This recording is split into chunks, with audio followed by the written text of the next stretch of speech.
Shalom, balance, paradise, righteousness, all back in the lab with special guest, sibling, brother, son, fighter, former Cage Warriors double champ, the one and only Mason Jones.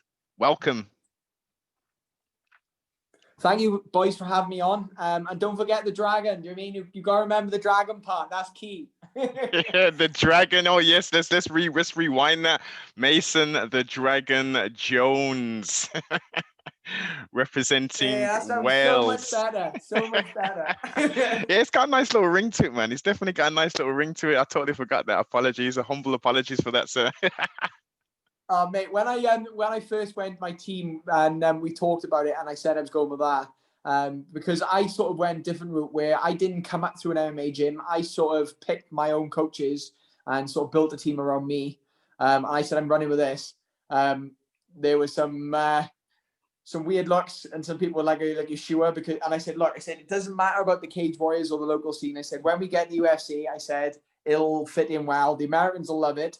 I said, and I like I like the imagery behind it. I love the Welsh flag, and I love one of the things I like about it, obviously, it's on the Welsh dragon on the flag, but I love the mentality. So there's it's like a Japanese little quote thing, and it's about the mentality of the dragon, which is keep a fire in your belly and keep a cool head.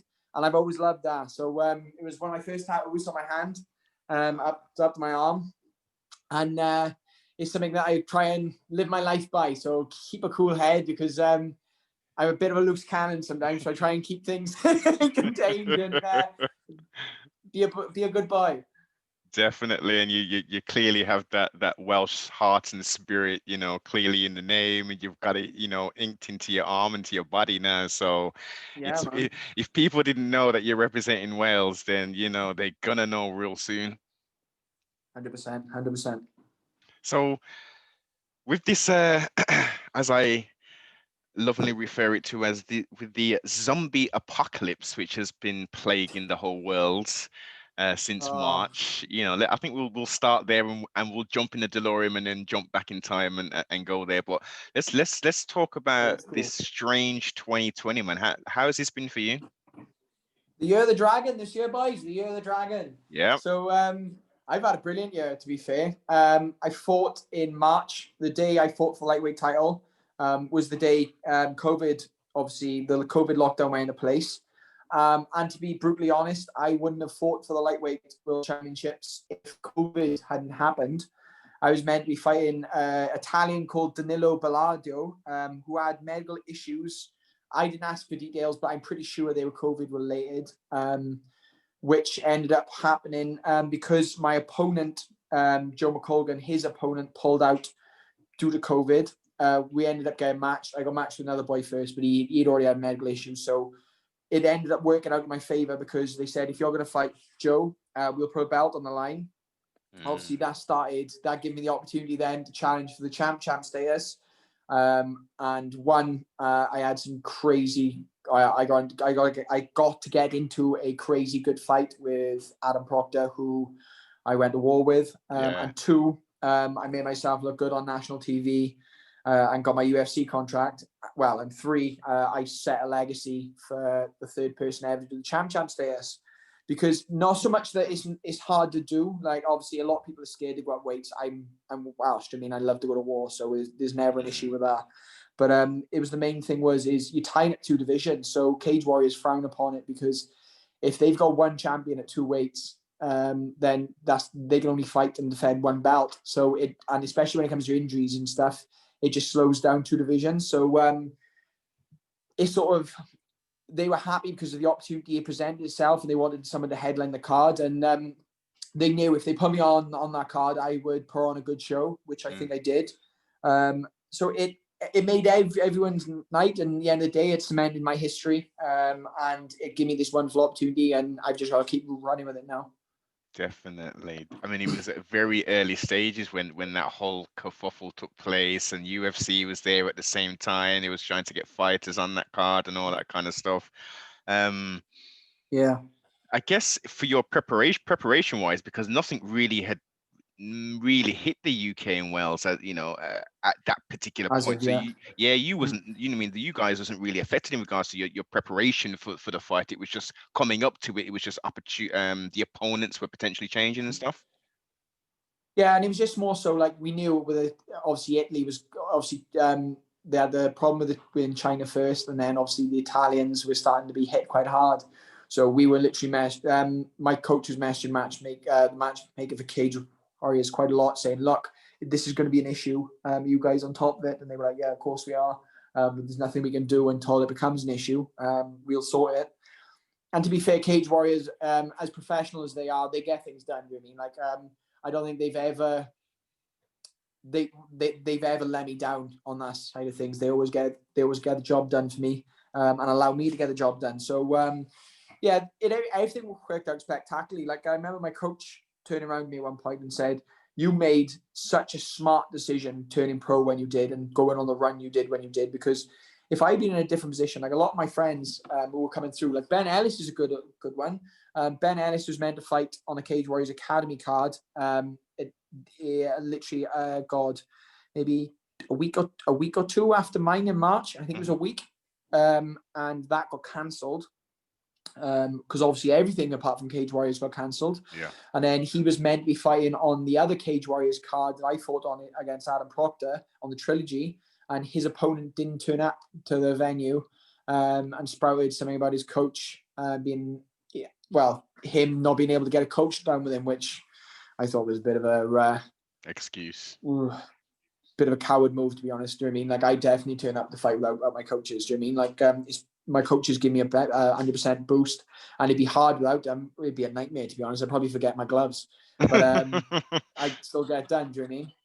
Well, ultimately, as prize fighters, if you sign a contract and that's a commitment there, that's a commitment for you to physically and mentally put yourself in a place and then to turn up on a specific date and time and to do the business. Well, as a fighter, all I legally have to do as a fighter, I shouldn't say legally, all I contractually have to do is pass my medicals, make weight, and fight. That's all I have to do. I don't have to train. I do not have to train. If I don't want to train, I don't have to train. Obviously, I'll probably get lit up, but I don't have to train. All I have to do is pass my medicals, weigh in, and fight. So that's the three things. And he didn't even turn up. So, do you know what I mean? It's just Terrible. Not a good look, man. Not a good look yeah, at it's all. never an excuse. I guess based upon that, the Cage Warriors and many other promotions aren't going to be looking at him very well moving forward. But I think he's fighting him again, and it's a hard situation for everyone. I think like Cage Warriors is trying to match these shows, so you've got Europe still it's a nightmare. I mean, it's a struggle to get fighters in. Yeah. You have to fly them in, and it's all this different problems, and they're trying to match 3 shows on 3 nights for 20 fighters a night, so about 60 fighters. Do you know what I mean? It's hard fighting 60 legit pros and matching them together. I feel so bad for the matchmaker. Like, I speak to him. I still speak to him now and again because we do get on well. And I remember saying to him, I was like, "Oh, mate, you're gonna have such a stressful time." And he's like, "Oh, it's already started." Do you know what I mean? So, but he does such a good job. Fair play to him. Big shout out to Ian Dean. Without a doubt, without a doubt. So we go past that stage, and you get this. How quickly was the UFC opportunity presented to you?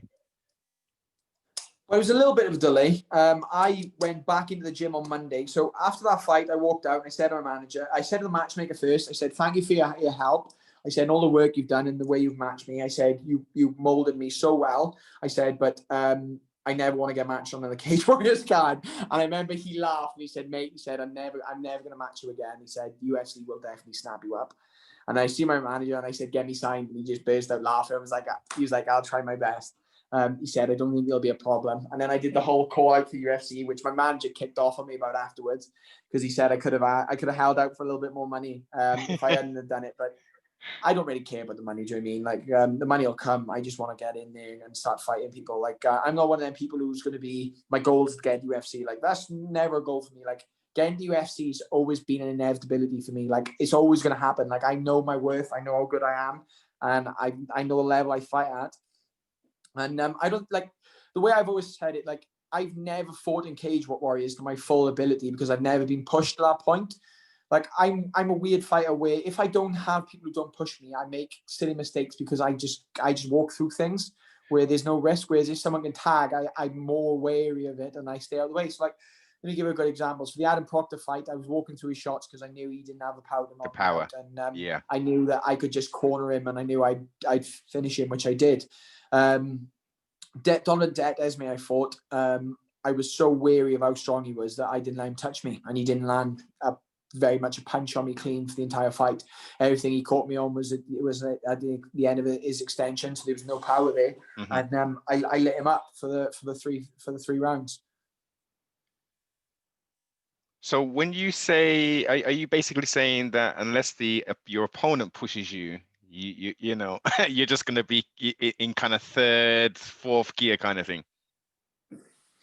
I don't think I struggled in the Joe McColgan fight or the Adam Proctor fight. Nothing went past the game plan. Nothing was a struggle.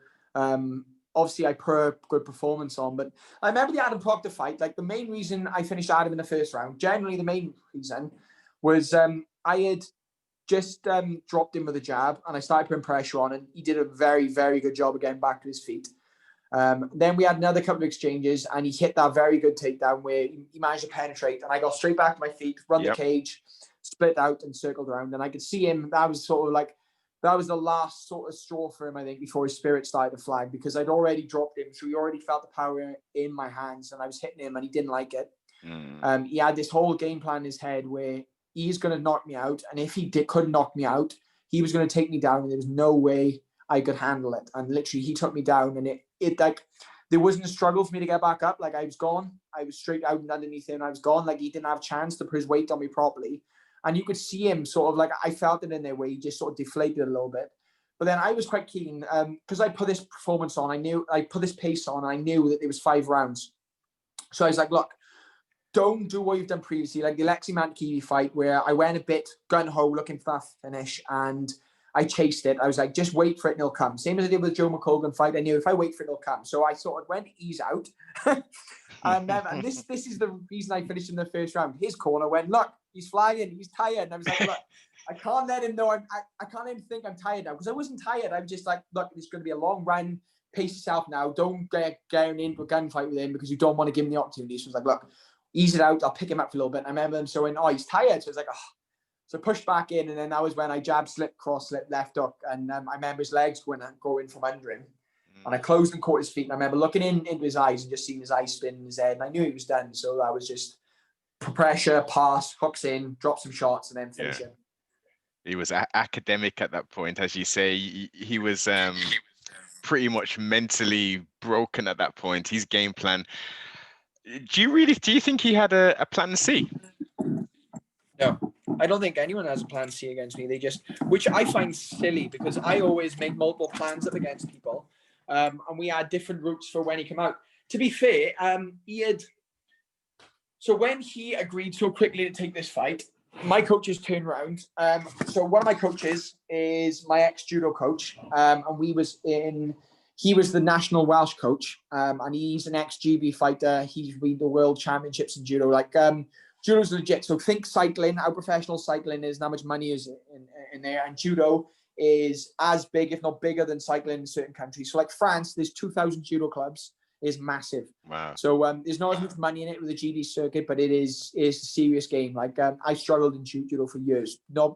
I was never a natural judo athlete, but I just had that mental attitude where I can't learn wrestling because the UK wrestling scene isn't as great when I did it as the US. So I learned judo instead, and I went into a high level sport. So he's very good at doing analysis. I remember we looked at this fight, and he took this fight so quick. Proctor did. Like, I think they passed it to him, and he took it on literally like he agreed in literally like an hour or two. Like, I don't think it was long where they didn't have to like worry or decide. So me and my coach sat down because my other coaches they were confident. So Craig always does the fifth man thing where he's like, look, well, we need to know why they're so confident. And I was like, look, there's something we must be missing, because I can outstrike him, I can out wrestle him. I'm a BJJ black belt. He's not a finisher where I am a finisher. He's going to be stronger than me, but I'm going to be faster than him. I'm going to be more aggressive, and I'm more experienced striking. So what is he seeing that I'm not? And we watched his fights, and it was just literally, and we was like, look, I really don't, like, my coach is like, look, I really don't know what they're seeing, but we need to ultra prepare, because if they've seen something in you, we need to find out what it is and close that gap.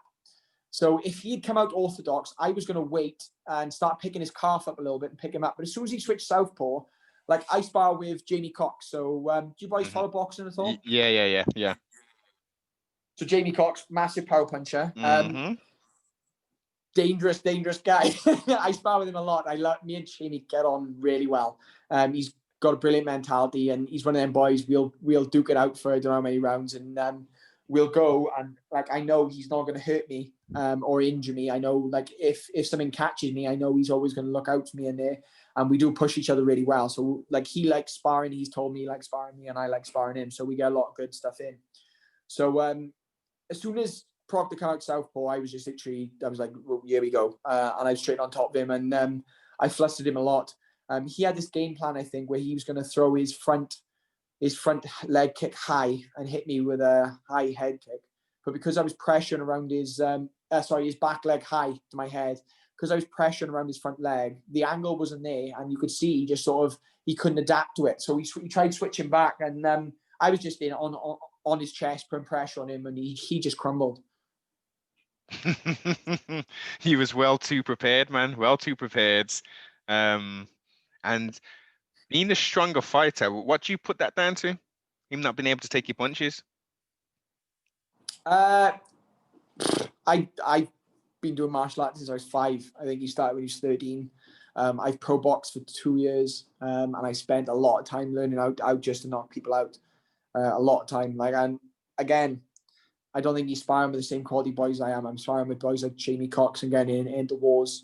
Jamie's a well-known knockout artist. Exactly. Like, I've been hit by big guys, and I know how to hit big guys. And to be fair, I'm still not happy with my striking. I'm still nowhere near happy with my striking. I'm doing a lot more work with my jiu-jitsu at the moment because I'm not happy where I am with that. My wrestling's good, but it's a UK level good. I want to get back with the TAM because I'm not happy with that. I'm doing a lot of work with my kicking, especially because I want to get... none of my fights I've showed off my kicking ability. My last fight, I put that down to an injury, a little bit of a niggle I had in my back where I threw that my reverse side kick, and he caught me with a shot. And I remember my coaches gave me a lecture because we had a rule, right, in the Adam Proctor fight, which is in the first round, do not throw any kicks above knee level. No kicks above knee level. And what did I do? I was like, "Oh, you're slowing down." What's the reasoning behind? What's the reasoning behind that? So when I wrestle, the way, because he had, so I think when I fought, from what we heard, after he weighed in, he went back up to about 88 kilos and 90 kilo. So I don't know what that is in pound. It's like 205 pound, I think. Something like that, yeah. 200 pound. I couldn't get my weight over 80k. Shit. After weigh-ins, I couldn't get over 80k. No, when I fought Joe McColgan, I hit 81k. In the Adam Proctor fight, I couldn't get over 80. For some reason, it fluctuated a little bit when I was hydrating, but it just wouldn't go over. It's because I didn't go water cut, so I didn't bounce back. So, like, I knew I was a lot lighter than him. So, if I kicked above waist level and he caught my kick, you're on one leg. He's stronger. He's going to be stronger and have this weight advantage. So if he gets hold of your one leg, it's going to be hard wrestling, and you're going to give him what you want. So if I kick below the knee, he can't really catch. If he tries to grab my foot, I'm going to light him up. So there was no risk of it. I could keep my 2 feet. And like when he double legged me, he caught my 2 feet. Like straight away, it was up, turn, run to the cage, head against the cage, attack the hands. And again, if he had been smart and literally just bound around my waist and hit them little knees in my legs and thought, look, it's 5 rounds, let's just slow him down, I reckon he could have won the first round easily. And then I would have come out 1 round down thinking I need to win this next round, gone in with a little bit of urgency, and he may have started hitting them double legs a bit more, and it could have been a different fight. But I dropped him with that jab, and rather than go in there and think, look, let's just play it smart, play it safe, he tried to throw them shots, and he had one hand around my waist, one round hitting my head, and then I was straight out the gap end. So see you later. It just worked my advantage. But those are gaps I worked on closing. And like there's little things like he shouldn't have been able to get in on that double so clean. I was a little bit slow. No matter what excuse, there's no way he should have got in that quick. Especially the way I wrestle against people. So again, UFC, you can't make these mistakes. I wouldn't, as you know, that we're talking about the flagship organization with best organization in the world. Yes, yes. With a huge roster, and you're going to be joining a division, Mason. Shark division. A Exactly. shark division. I can't wait, man. I can't wait. It's gonna be people fun. kept tagging me in a Rafael dos Anjos fight, and I was like, I'd love that fight. I would love it, love it, love it, love it. Like, I'm not like one of them people who's going to turn around and be like, look, I deserve to fight someone in the top 20 first fight. I don't care. I'll fight anyone. Anyone in UFC is legit. I don't care. They've done it. They've made it. So I'll fight anyone in that roster. I don't care. They've earned their position there. I am going hunting monsters. Do you know what I mean? Like, it's just the way it's going to be. So I'm going to be going in there, and I don't care if I lose. I don't care if I win. I'm just going to go out there and put it all on the line, and I'm going to do what I can do. And like someone said, like someone asked me a question in a previous interview, and they're like, "How do you feel going into UFC as a 10-0 fighter?" I was like, "I'm not going into UFC as a 10-0 fighter. I'm going into UFC as a 0-0-0 guy because I've not fought in UFC. Exactly. So it doesn't matter who I fight. I just fight from the bottom, and I'm just going to start chilling people, subbing people, putting people on the head, and we'll just go. Let's just go to war on it. You know what I mean?" Definite, man. Definite. It's you're gonna definitely bring a nice little bit of UK flavor. Yeah, man. Without a doubt. Without a doubt. I mean, your fellow countryman's now no longer with the UFC, right? Brett. Yes. Yeah, Brett's from Bellator. 100%.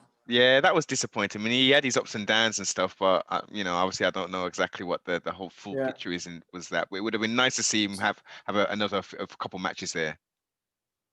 Yeah, like it's a weird one because I understand why he went, but I just sort of I don't think I would have taken that decision. But basically, UFC offered him 30K each way. I think it was maybe a little bit more.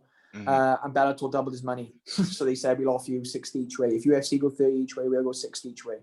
So his next fight in UFC would have been a tough fight. They offered him someone, I think it was like the top 15. Like I haven't spoken to Brett about this. This is just through the grapevine. And then Bellator said, sort of come to him and was like, look, we want you to fight one of in our division and get a contract with us. We'll offer you a starting wage of 60 each way. So we knew we would have had certified tests in UFC. The first fight they give him in Bellator, they may either really give him a rock hard test, or they may give him someone he can eat that. But it was sort of a better opportunity for him. And like the way I see it, if he goes into Bellator, he chews through his contract, earns good money, and then goes back to UFC. Then do you know what I mean? He's in a better place. He's on a better win streak, and he's earning a lot more money. Or he could just stay with Bellator till he's done. Do you know what I mean? So I understand. I don't know the place I'm in at the moment. I can't see it, but for Brett, I think it was a smart decision. Like you take your heart out of the matter, and it is a smart decision. Do you know what I mean? Especially he's proposed to his missus. You want that money. The sponsor opportunities in Bellator are better than UFC, only because more people can put their name on a banner, even though it's not as mainstream as UFC. I don't think in the UK it's as mainstream. It's so hard to watch. Lou Long, obviously another Welshman, fights on Bellator, and I struggle so much to watch his fights. It's tricky as hell, isn't it? It's tricky as hell to watch. Bellator just make it difficult. Well, now they're on CBS. The one in France. Oh, okay, yeah.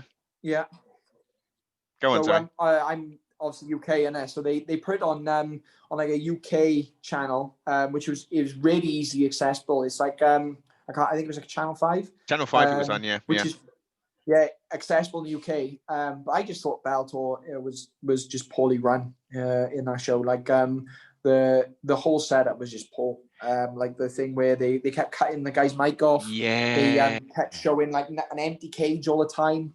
Then they were like they had like shown a bit of a clip of Ross Houston in the arena, and then they made him leave and recorded him walking into the arena again. And it was What? just like, what is going on? A shit show. I mean, usually Bellator are pretty good in regards to the way they operate, but that's in America. In the Yeah, it's UK and different again. Europe, it's a different ball game, isn't it? They've got it outsourced, obviously the rigging. No, I'm not trying to make excuses for them. Yeah, Um, I know. so I mean, would we say Bellator's the second largest promotion? Western promotion, Yeah. yes. One is massive Oh, in, of in course. where it is. One is But crazy big. one is crazy big. And the guys coming through there are just, there's a Killers. weird level change because some of them are beasts no one knows about. But the other ones sort of, everyone's beatable. Obviously, Mighty Mouse is on tear through the division. Hmm. I think Lawler's there now, isn't he? Is Lawler there now? No, Robbie, you talking? Who was there? Was it Lawler or No, Alvarez signed Alvarez. as well? Alvarez is No, over there. Yes, Alvarez is over there. Just picked Alvarez. up Sorry, his first they're win. both bald. Brawler styles as well. Brawler styles, yeah. So Alvarez is there. So yeah, they give out. I don't know. They do that weird thing where they give the US ex-UFC athletes a massive test against like Yes. the hardest fighters they can find. Mm. Obviously, looking at Sage's debut. Oh God, Cosmo.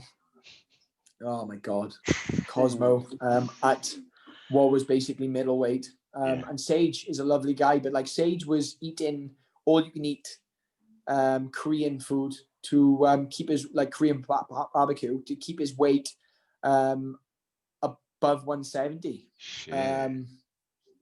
He's got a weird build. So you see those skinny people who they eat loads Yeah. and they always lose weight. Yeah. Well, Sage has got like a brilliant diet, eats and trains well, so he's shredded all the time. Indeed. But like his weight comes down really easily, but he like struggles so much to make lightweight. It's because it's like a 165 division would be perfect for him. Yes. 155 is a little bit too much to lose, but then 170 he's just not quite big enough. Mm-hmm. But then like 155 in one is 165, so I don't understand why he didn't win at that weight.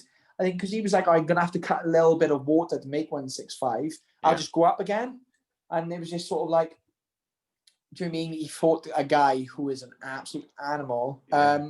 I'm not making excuses, but I did hear rumors apparently that Cosmo didn't even weigh in. Fuck. Yeah, and then obviously, like, do you mean the guy hit that hard? It was one punch obliterated his eye socket in 8 places. Shattered Do the you thing. mean? Shattered it. Like he's still not back training. Nah. Not he's not in contact. Like I don't really speak to Sage like that. I see him in the gym, and generally, he has this nice attitude that people generally think is a front, where you think there's no way that's possible all the time. Nah, I think that's Like, genuine idea. He is like that. He is like that all the time, generally. And like some of the boys I'm friends with out there was like, surely he can't be like that all the time. And he's like, he is like it all the time. And he's just like, he is like the pinnacle of Christian good boy. Do you know what I mean? Like he is, and he's such a nice person, honestly. Like he's the type of person, I think, if you said to him, look, mate, my house is burnt down, is there any chance I can stay with you for a week? He'd be like, yeah, no problem at all. There's a spare room for you. Even if he didn't know you, do you know what I mean? He's just such a nice person. Definitely. Oh, Daggy's back. Sorry, the dog's back. Sorry, my girlfriend just got back, so she's passing me the dog. For the greetings. That's yeah. Yeah, you're right. I mean, ONE FC, unfortunately, a lot of people sleep on that organization. Being in America, obviously it's crazy for them to watch it. But here in the UK, it comes on at real opportune times, 9 a.m., 10 a.m., 11, sometimes 1 o'clock in the afternoon. It's coming on free on YouTube as well. They put together a real good card. A good events, I would say. I think, as I say, a lot of people sleep on it, where they've got a roster. I mean, if we go champion for champion, let's do a World Olympics. A lot of those one championship fighters are going to be taking out some of these top tier I don't people. know. I really don't know, look, because like I think Mighty Mouse, obviously he had a really close fight with Cejudo that could have gone either way. But I think he's going to wipe out that boy. You've got obviously the lightweight champion is he the featherweight champion as well as lightweight? Yeah. He just lost. He just lost last week. He just lost. Did he? Yeah. knockout. I don't watch one enough luck. So I think it was what was second it? round KO. Second round KO. Christian Lee, you're talking about, right? Yeah, that's the guy. His sister does as well. That's Yes, the right Angela one, isn't Lee. it? Yep. Yeah. Like I don't know. I don't know. It's you never know. That's the thing. Like you see these guys. Like I'll be interested to see how Mike Chandler does in Oh yeah. UFC now. I'll Very, be interested. very much so. I mean, they've been banding this Tony Ferguson and him fighting. That would be very interesting. It'd be great to see Al Kukui back, in winning Uh, form. I think Chandler will beat him. Mind. I just think his wrestling will be a little bit too much. But I don't see a matchup against Thomas. Do you know what I think is going to happen as well? Genuine. Mm-hmm. And I'm not a super fan by any chance. I think McGregor beats Poirier. Then he fights Gaethje, and I think he will beat Gaethje. Just striking styles, I think he'll beat Gaethje. And then I see him winning the belt again and then retiring and being done. Look, if McGregor can stop this extracurricular stuff and Extracurricular stuff. like the sea race on a bike or something, wouldn't there? there's all kind of stuff I'm hearing, man. I mean, outside of that, Yeah. we've got these women coming out of the woodworks with all kind of accusations and stuff, which is a Yeah, terrible I don't thing. know. I don't know much to look into that stuff because I think people would just do it. But if anyone's going to be doing it, it's going to be him. Do you know what I mean? You know what I mean? But But as a do you know what I fighter, mean? Like yeah,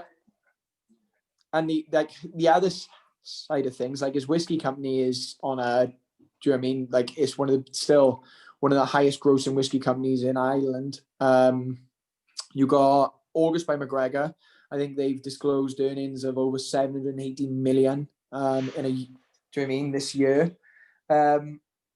So like he's earning enough. He did an interview the other day where he said he's hoping to get in the Billy Club, but in 2 years. Yeah. So I don't know.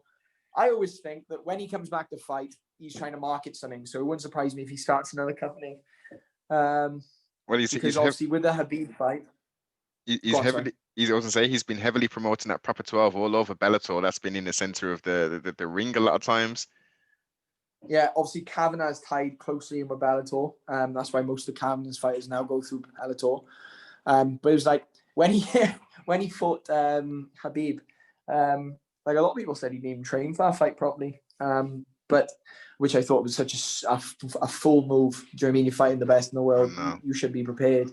And I think he did well. Like look at the way Gaethje fought him and look at the way McGregor fought him. He did really well. Exactly. He did. In comparison, he did miles. It's heads and shoulders in regards to the Gaethje performance. But on a money side of things, so as part of his purse, I'm pretty sure where when I say pretty sure is I'm sure I read previously, which is I could be making it up, but I'm pretty sure I read it, that he was the official sponsor of that fight, Proper 12. I'm sure that was part of his fight purse, was that they paid him by allowing Proper 12 to be one of the official sponsor. Yes, I heard that as well. So in the weigh-ins, the pre-fight press conference, the weigh-ins, and the fight night over the 3 days, they sold over 6 months worth of whiskey because he was drinking in the press conference and he was Proper 12, and he was pushing it. In just 3 days alone, they sold 6 months worth of whiskey. So the amount of money they made.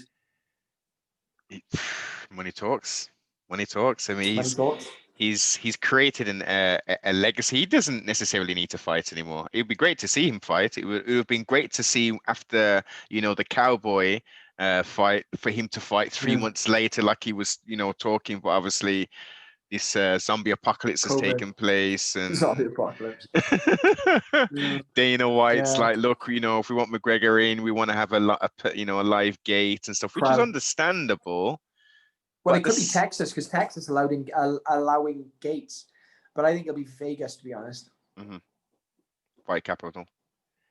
Well, I don't know. It's a tricky one. It's a real tricky one. It's clear that it's. I mean, as per it's official now, isn't it? January. It's Poirier and McGregor 23rd. now. January 23rd.